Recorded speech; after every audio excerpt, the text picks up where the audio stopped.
당선 일성으로 강경한 대야 공세를 예고했던 민주당 정청래 대표가 예상대로 센 발언, 센 행보 잇따라 내놓고 있습니다.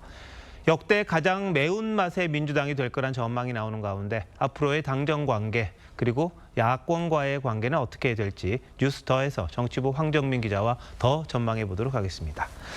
자, 황 기자, 이 정청래 대표는 그동안 강경파라는 수식어가 붙어왔잖아요. 근데 실제 취임 첫날부터 그런 기조가 그대로 드러났다 이렇게 봐야 합니까? 그렇습니다. 역대 민주당 대표들은 이 김대중 전 대통령 묘역뿐 아니라 이 김영삼 전 대통령 묘역도 함께 참배해왔습니다. 그런데 정청래 대표는 김대중 전 대통령 묘역에만 참배하면서 시작부터 다른 행보를 보였습니다. 방명록에는 더 민주적인, 더 유능한, 더 강한 민주당을 만들겠다고 적었는데 이 더 강한 민주당에 눈길이 쏠리는 게 사실입니다.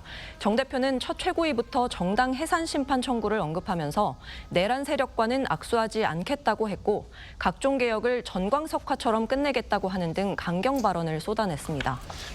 정 대표가 이렇게 강경하게 나온 건 결국 당원들을 의식했다 이렇게 봐야 되는 거죠? 그렇습니다. 정 대표는 당심이 곧 민심이라고 여러 차례 밝힌 바 있죠.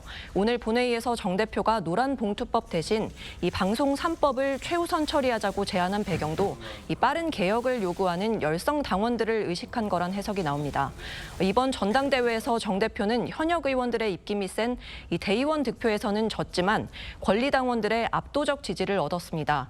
스스로도 비주류라고 했던 정 대표가 이 당심으로 대표 자리까지 오르게 된 만큼 이른바 당원들의 명령을 철저히 따르는 모습을 보일 거다 이런 전망도 있습니다. 네, 근데 이재명 대통령은 성과, 실용 이런 걸 강조했던 걸로 기억이 나는데요. 당심뿐만이 아니라 민심 전체를 봐야 하는 이 대통령 노선과 이 정청래 대표의 노선 충돌할 가능성도 있는 것 아닙니까? 네, 대통령실은 아무래도 이 당보다는 여러 이해관계 당사자와의 조율도 해야 하고 이 반대 여론도 살펴볼 수밖에 없겠죠. 이 때문에 사안에 따라 정책 추진 속도 등을 놓고 당정 간의 긴장감이 조성될 수 있다는 우려가 이 여권 내에서도 나옵니다. 당장 이 대통령은 집권 이후 야당과의 꾸준한 소통과 대화를 강조해왔는데 정 대표는 악수도 하지 않겠다 이렇게 하고 있죠.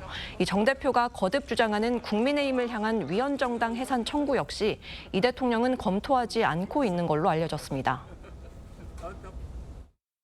끊임없이 이제 대화할 생각이고요. 저는 못 만날 이유도 없다고 생각하고. 사과와 반성, 그것이 먼저입니다. 그러지 않고 저는 그들과 악수하지 않을 것입니다. 다만 임기가 1년에 그치는 정 대표가 이 대통령의 의중을 정면으로 거스르면서 당을 이끌긴 어려울 거다 이런 평가도 많습니다.